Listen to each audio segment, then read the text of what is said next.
Recording. So good morning, everyone. Thank you for the introduction. So thanks also Dan to invite me, to give me the opportunity to be here today to discuss about this topic. That is completely different, of course, from the field of the project, but the idea of today is to open the discussion to other systems, to other kind of relaxation processes. And in particular, in this case, the focus of this talk is about the paramagnetic relaxation, then the relaxation of paramagnetic complexes in aqueous solution in particular. And the idea is to discuss about the parameter which control this phenomenon, and in particular, how can interpret the results that we obtain by the scientific point of view when you fit the relaxometric dispersion profile for this kind of systems. Then the topic is MRI, and just a few words of introduction to define the context. Where is the sorry, no.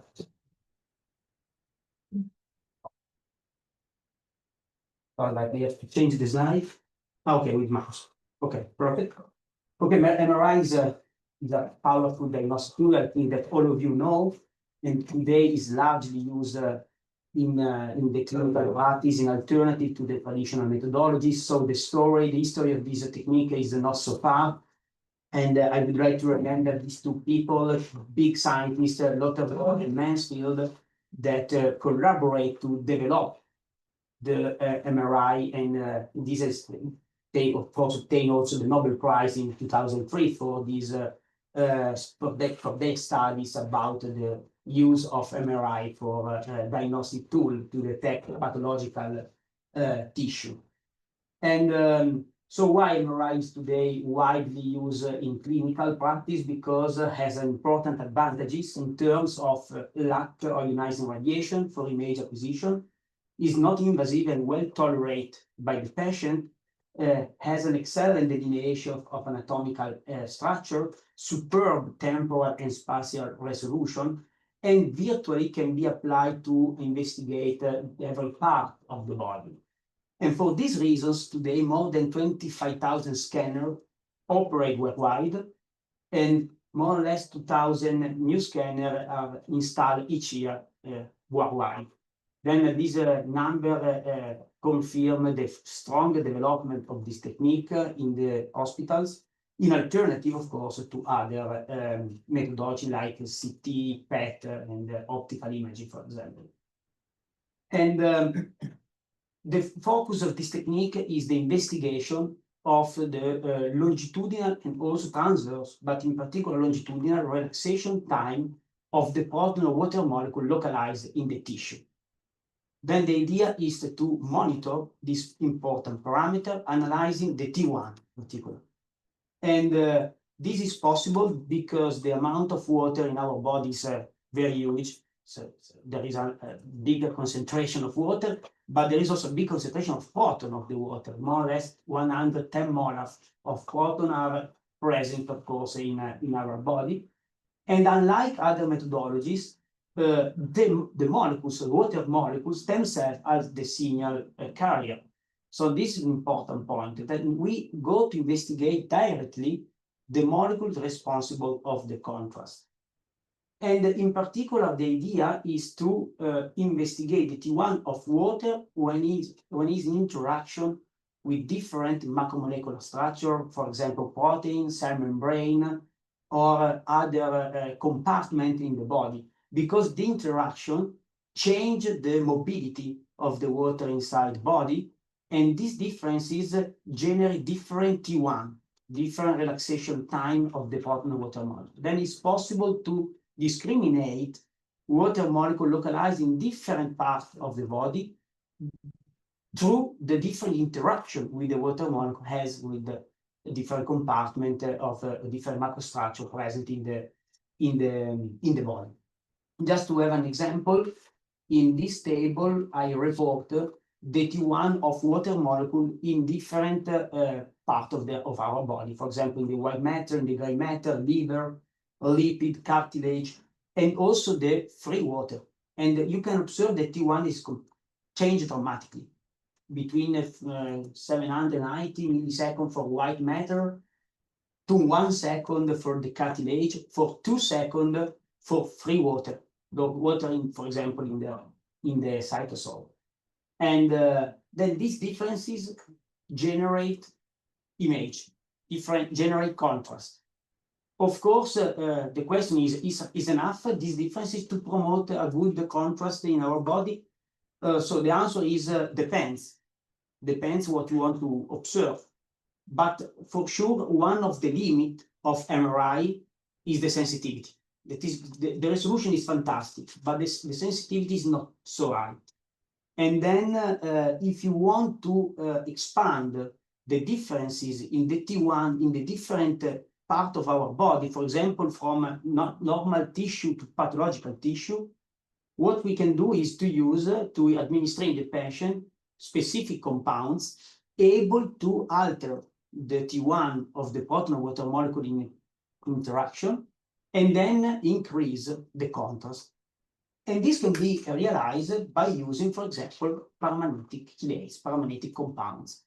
These complexes, when administered in the patient, go typically in the pathological tissue. There is an important concentration of these molecules. There is an interaction, of course, with water molecule, in particular by dipolar mechanism.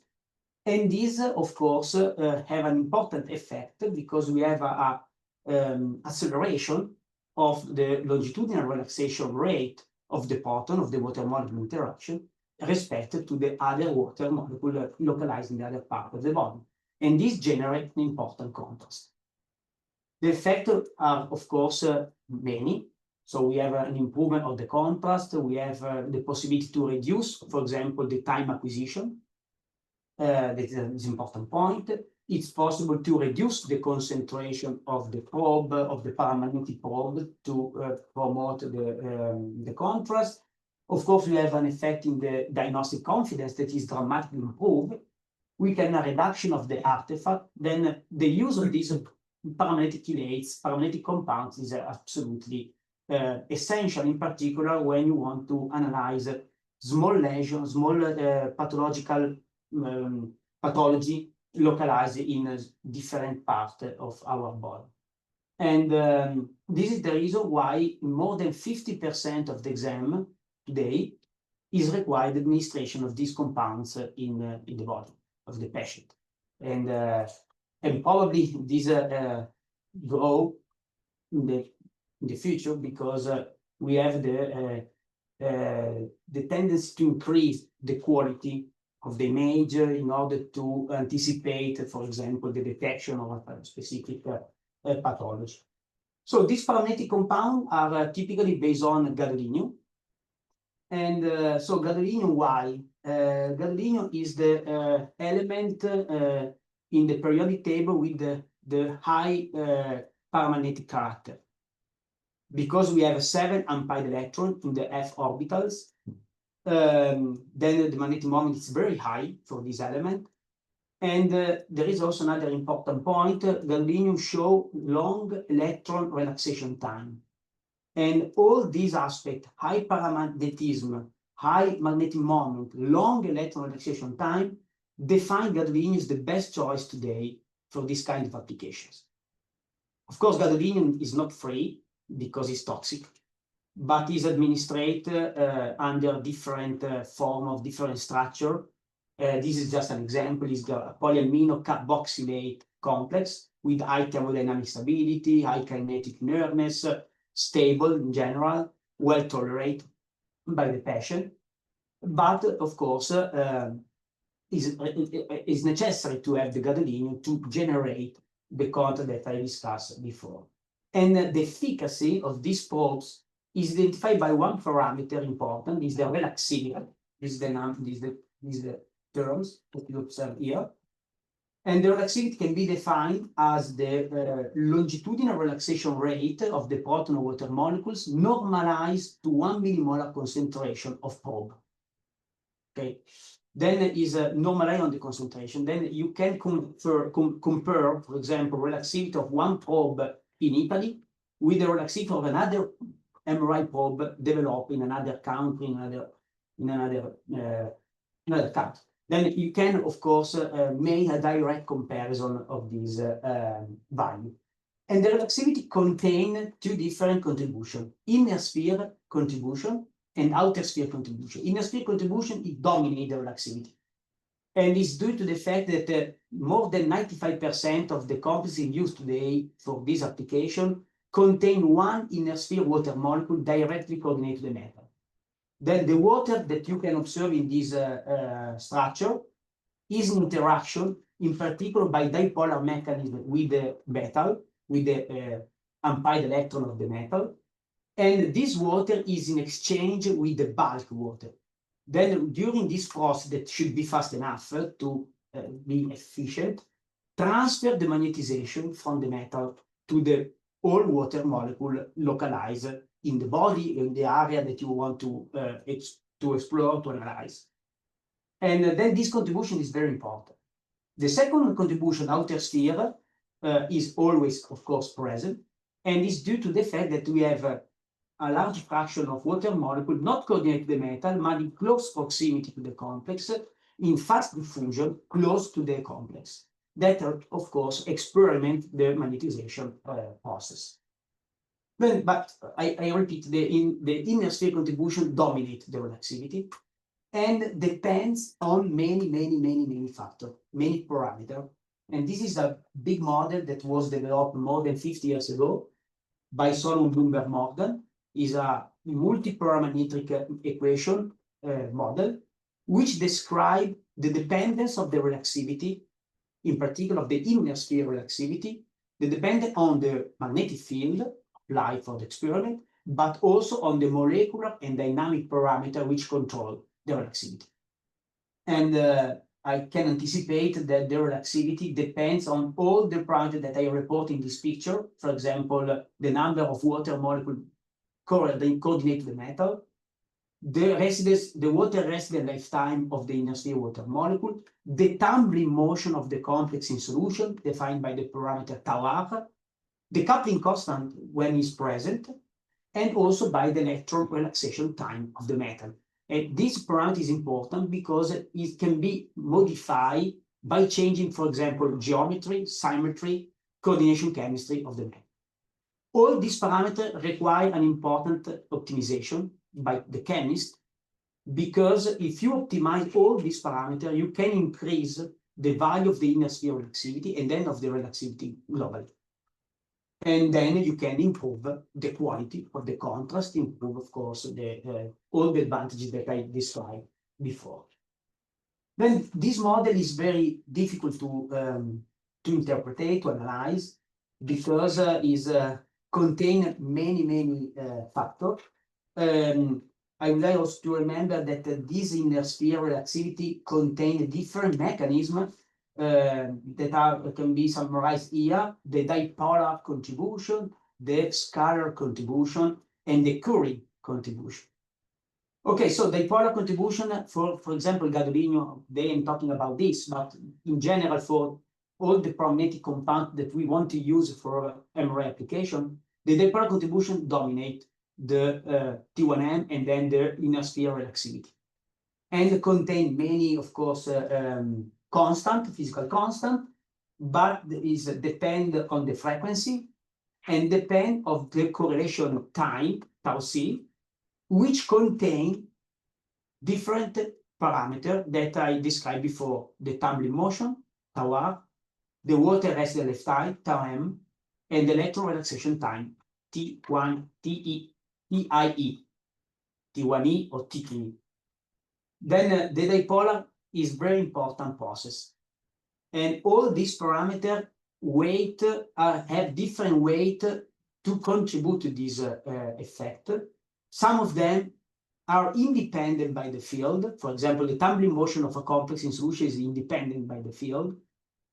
some other one depends on the field. For example, the electron relaxation time change for gadolinium, for example, or manganese, change when you change the frequencies, when you change the magnetic field that you use for the exchange. The other two contributions are the scalar contribution, the second row in this slide. This contribution is evident in few examples, in particular for some complexes of manganese, for copper complexes, for vanadium complexes, not for gadolinium. For gadolinium, this contribution is very weak because this coupling, this constant is absolutely small. And then all this contribution can be in the analysis, typically can be neglected. And the last one is the Curie. And Curie is mainly evident for metal with an oblate distribution of the electron.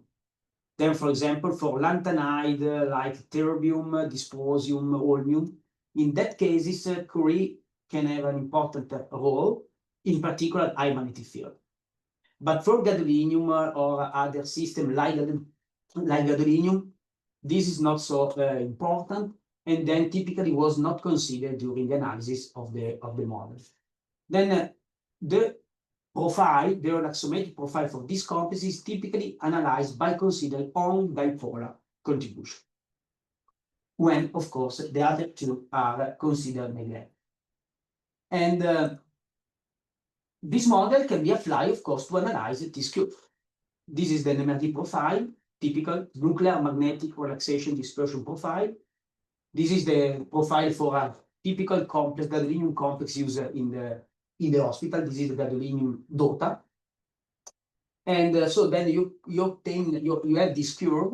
Then typically you have a plateau, a low magnetic field, a dispersion close to 4-6 megahertz, and a second plateau at high magnetic field.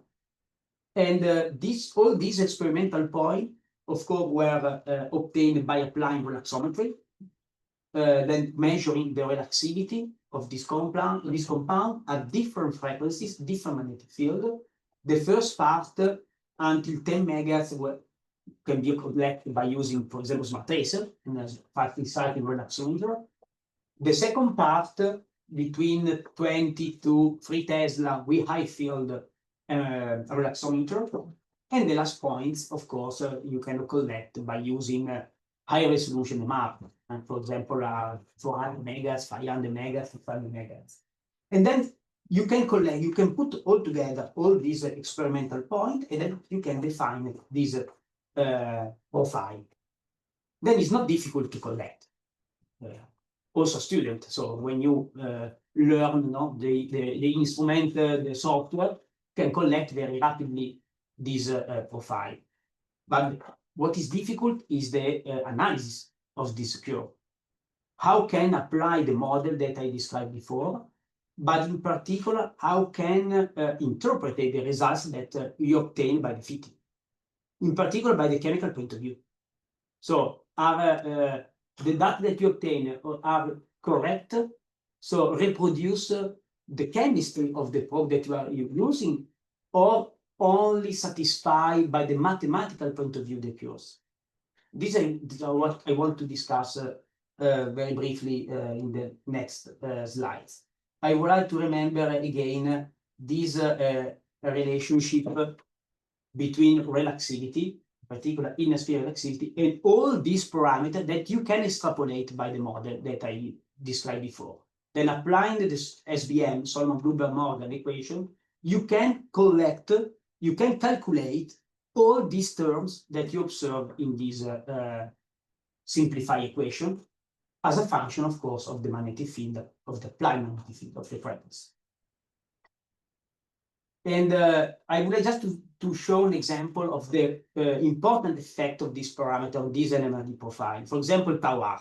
Tau r is one of the main parameters that we control, the chemists control, when we want to optimize the efficacy of these probes. And we have different curves. All are NMRD profile. For example, the red curve describes the NMRD profile of a complex in fast rotation. For example, all the complexes that are used in the hospital have this kind of dispersion because a small molecule with a low molecular weight, then the dynamic in aqueous solution is very fast. So tau r is close to 70, 80 picosecond. And then the curve is like this. But if you reduce the mobility of the complex in solution, for example, promoting interaction with other substrate, for example, supramolecular structure or nanoparticles, I don't know, you can reduce dramatically the tumbling motion of the complex and the profile changes significantly. In particular, you can observe at high field the generation of this M typically with a maximum close to 0.5, 1 Tesla, depends on the system. And this is due to the fact that in this case, the tau r dominate the relaxivity because the electron relaxation time become at high field very short. And then we have a different weight of the two contribution, in particular T1A and T1E and tau r on the relaxometric profile. And the reduction is indicative, the generation of this amp is indicative of the slow mobility of the curves. Then by a quality point of view, you can have preliminary information on the sample that you are investigating. But again, we have to extrapolate the parameter. And this is the point, the strong point that I want to show today. And because we have to distinguish two things. So when you want to study gadolinium complexes, also a new complex, okay, you have 30 years of literature that you can support your investigation. And okay, it's not the same complex, but there are some analogies, there are some things that can be compared. Then when you obtain the fitting of the profile, you can compare the data that you obtain with the data report in the literature, and then you can conclude if it means by the scientific point of view or not. But when you study a complex completely new, for example, not based gadolinium, but for example, based on vanadium or copper that are never explored by the paramagnetic point of view for this kind of application, this is the problem, because we have not literature which can support the interpretation of the data. And this is an example that we met 1 year ago. We start to investigate vanadium complexes because vanadium complexes could be nice. It could be a nice alternative to gadolinium because gadolinium have today big problem. I not specify at the beginning, but there are some concern on the use of gadolinium because it's expensive. It's mainly located in the Asiatic world, particularly in China. There are also some problems by the medical point of view. There are some studies that demonstrate the accumulation of the complexes, for example, in the brain membrane. We don't know exactly what happened in the future, but so to have a complex inside the membrane of the brain is not a good thing. And also there are also environmental impact because the amount of gadolinium, every experiment in the hospital use 1 gram of gadolinium.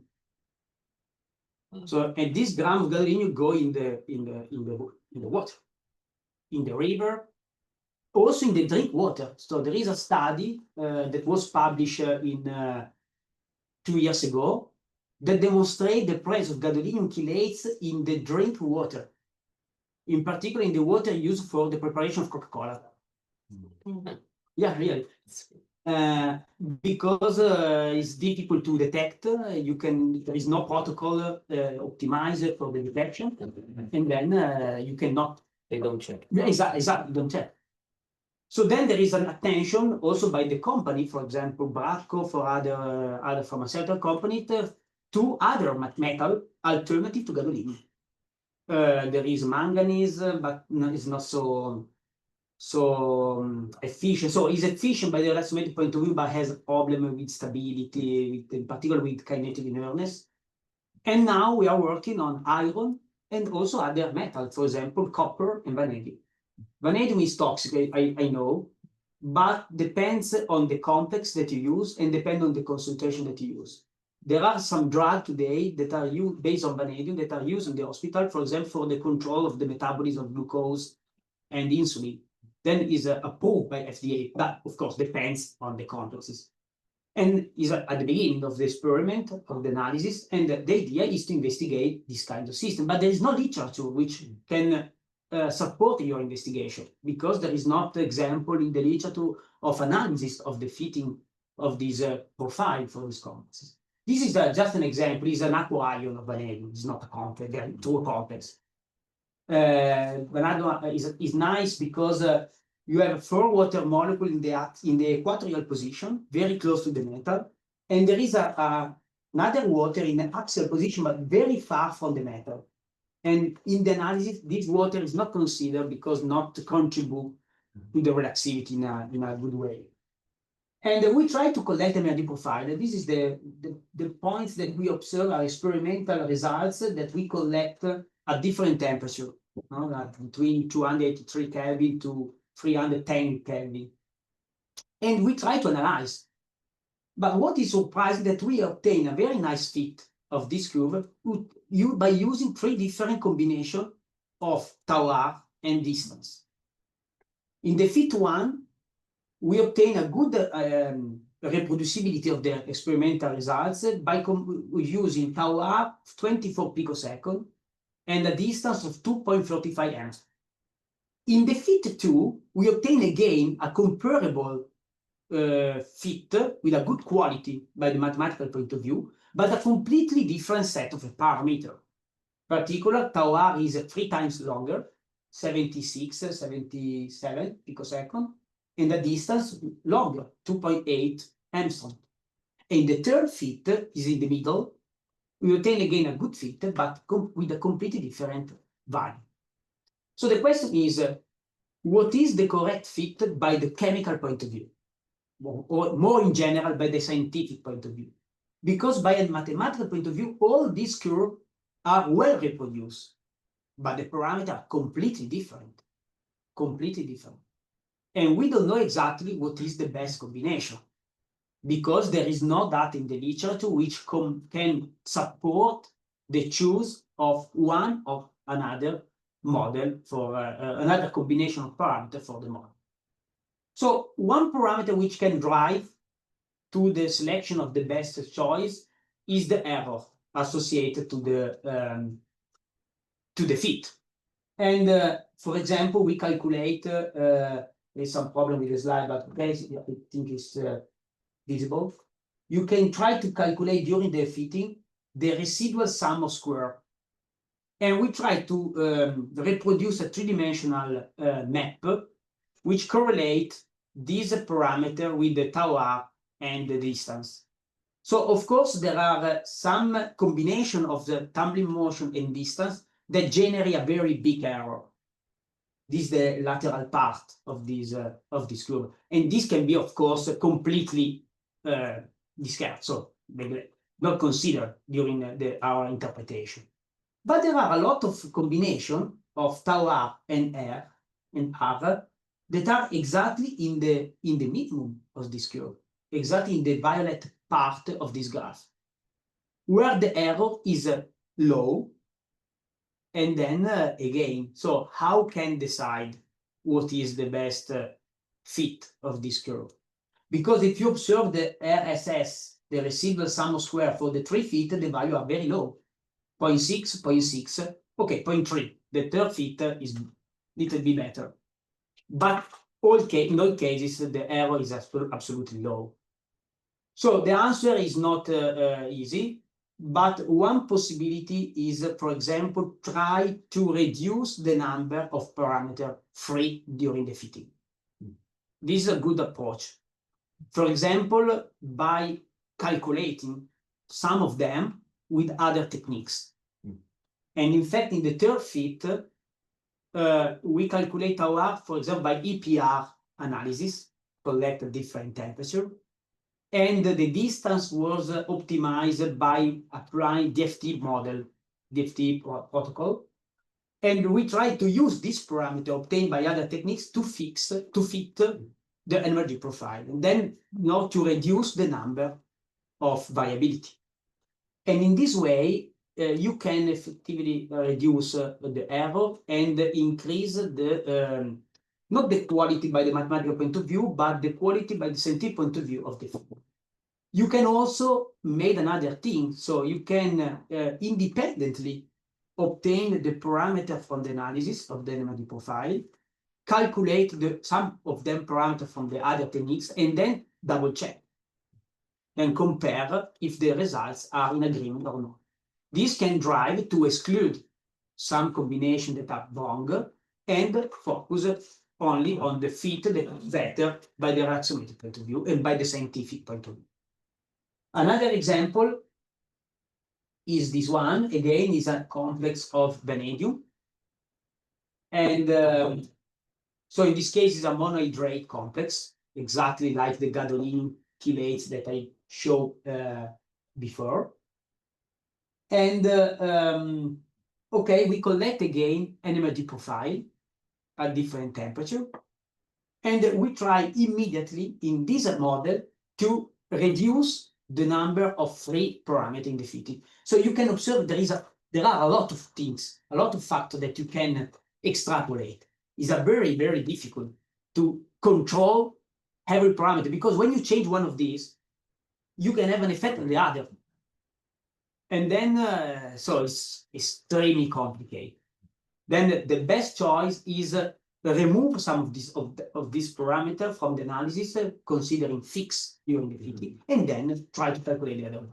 And in this case, again, we fix, for example, the tumbling motion of the complex in solution, tau r, and the energy associated with this process to the value calculated by EPR, the spectrum of EPR, the EPR spectral report in the slide, and the distance of the proton or water molecule from the metal and the distance of the outer sphere water molecule from the metal were fixed to the value obtained by DFT calculation. And then we put this parameter inside the model in the fit, and we try to extrapolate the other. And in particular, in this case, we have the ability to calculate with a good accuracy the water residence lifetime of the water, then 13 microseconds more or less, and the enthalpy associated with this exchange process. That is sometimes very difficult to calculate by NMR. Then this is another, I think, example which describes the complexity of this model. The last example that I want to show you is about the water residence lifetime. Because it's important to specify that not only all the parameters that I described before have the same weight in the NMRD profile analysis. So tau r dominate, in particular a low field, but also high field. Electron relaxation time is a very important, crucial parameter which will affect the relaxivity at low field. The number in the same water molecule is fantastic because change linearly the value of the relaxivity. So if you increase the inner sphere water molecule from 1 to 2, you have a double of the relaxivity, more or less, because there is a linear relationship. But there are some parameters, for example, the water residence lifetime, that has an effect not so evident. In particular, when the comp is in fast rotation and in fast water exchange. And this is an example. The black curve, the black points indicate the NMRD profile, experimental NMRD profile of a gadolinium DTPA. Is another complex used in the hospital as a MRI contrast agent. And the red curve and the black curve are two fit of the same complex, but considering two different water residence lifetime. In the first case, in the red, the water residence time was fixed to 10 nanoseconds, then a very fast process of exchange. In the black, the water residence time is 300 nanoseconds, slowly. Not so slowly, but slower in respect to, more slowly in respect to the first case. But if you observe the curve, are more or less overlap. There is no big difference between the red and the black. In particular, in a high field, there is a completely overlapping of the curve. What means this? This means that when the water exchange is in fast process, also if the difference is one order of magnitude from 10 nanosecond to 300 nanosecond, there is not effect on the NMR profile. And this means that the NMR profile is not able, by the analysis, is not able to discriminate this parameter when it is in this range of values. If you want to observe some differences, you have to reduce dramatically the water exchange process to microsecond. Okay, in that case, the NMR profile changes completely, both a low magnetic field and high magnetic field. But if the change is fast, the NMR is not sensitive. And the fitting can be, of course, wrong, because you can try to conclude that for this complex, the water exchange process, the resonant lifetime is 10 nanoseconds, but it's not true. Probably it's 300 nanoseconds. Okay, how can solve this problem? This can be solved if you combine relaxometry to another important experiment, is a 17 oxygen NMR spectroscopy. In particular, in this experiment, we measure at high magnetic field the transverse relaxation rate of the oxygen of water molecules in the presence of the paramagnetic compound at different temperatures. So if you can obtain the curve that are reported in this picture. For example, you can have a blue profile if the system in very fast exchange. You have a black curve if you have in the middle, so in intermediate process, in intermediate exchange, region of exchange, or you can have a red curve if the process is very slow. This is a qualitative consideration. But if you apply a model, this is the equation that is developed by Sweetconic many years ago to analyze the dependence of the transverse relaxation rate of the oxygen with the temperature. It's possible to, this equation is completely disappear, but okay, no problem. You can calculate very well the water residence lifetime and also the coupling constant metal oxygen, but in particular the water exchange process. And for example, you can distinguish the blue curve that is typical of a complex with a tau m of 30 nanoseconds from a complex with a tau m of 300 nanoseconds. Here, it's possible to distinguish the two dynamics. And then in a good way, respect to the typical relaxometry.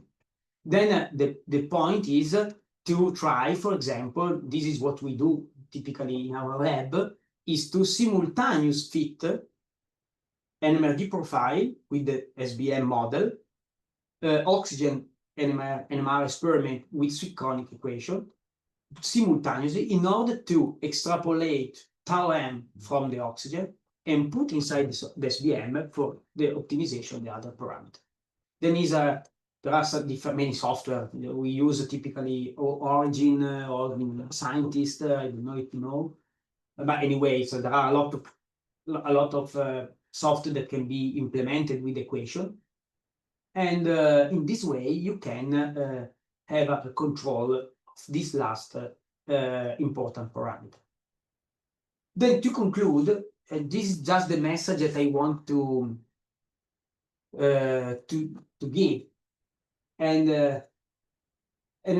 so the relaxometry is a very powerful technique. And for people that work with paramagnetic compounds, not only people that work in MRI field, but also for people that work with paramagnetic elements for different applications. So relaxometry can be a very important instrument, very important technique, very important methodology.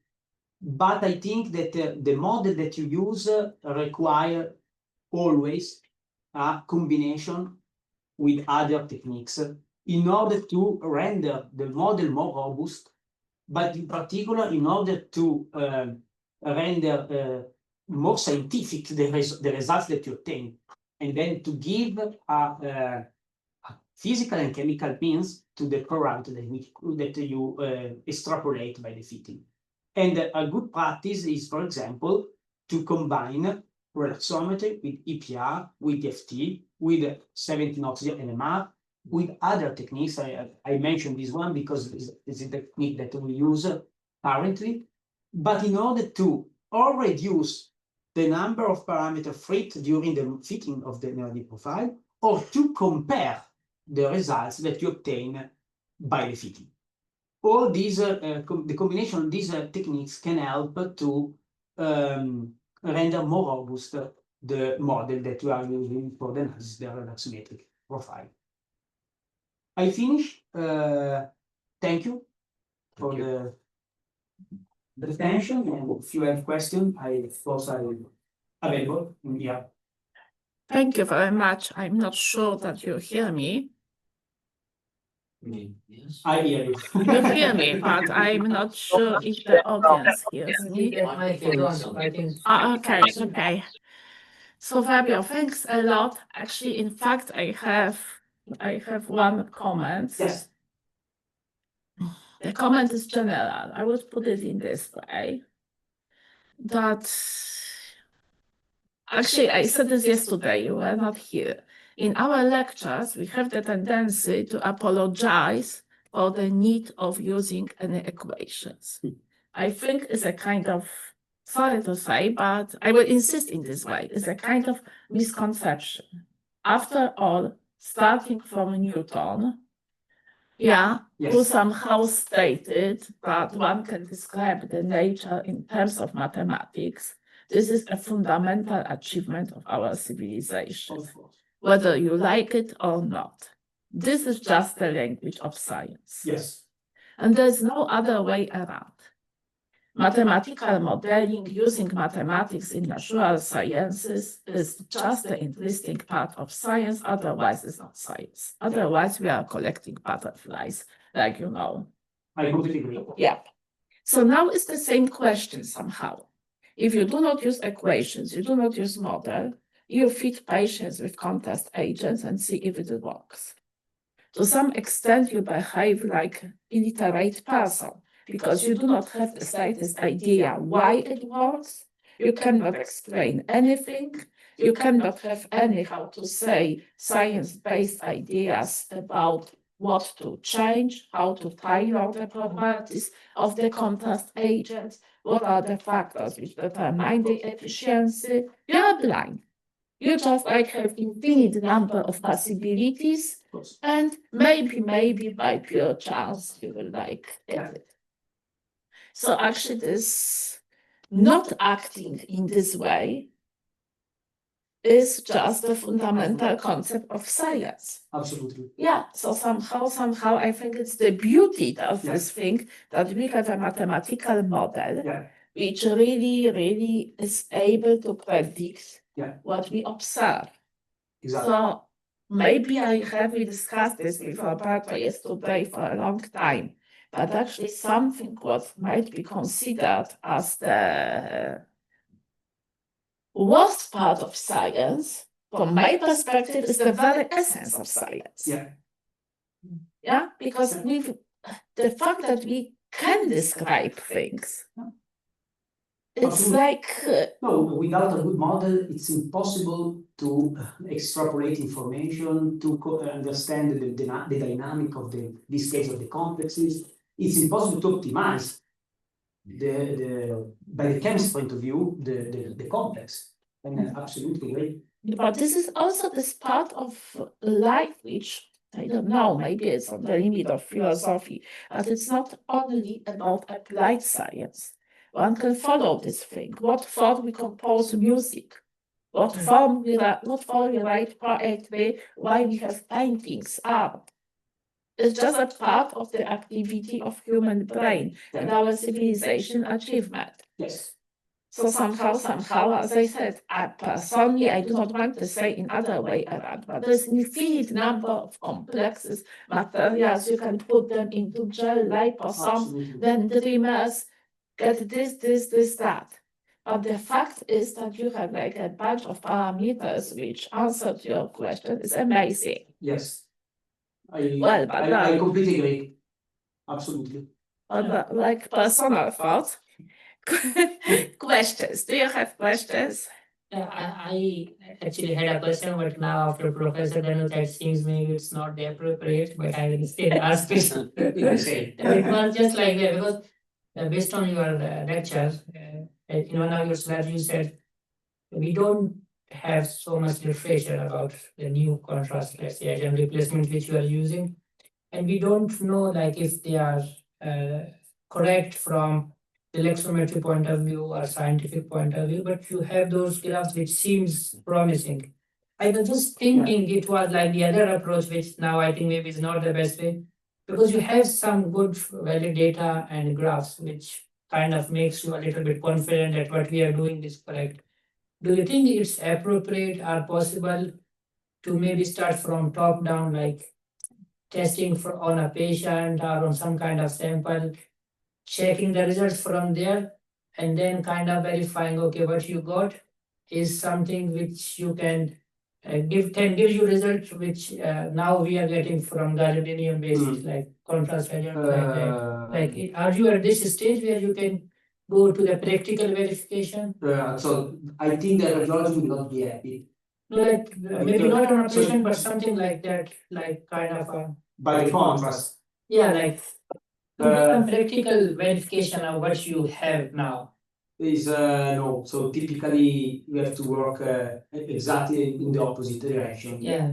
Because but also because also the company that are involved, they prefer before to know all the chemical properties, the parameter which control, and then try to translate, for example, the application or to test in vivo, in vitro. Yeah, like I worked on a microwave imaging system for breast cancer detection, brain stroke monitoring during my PhD.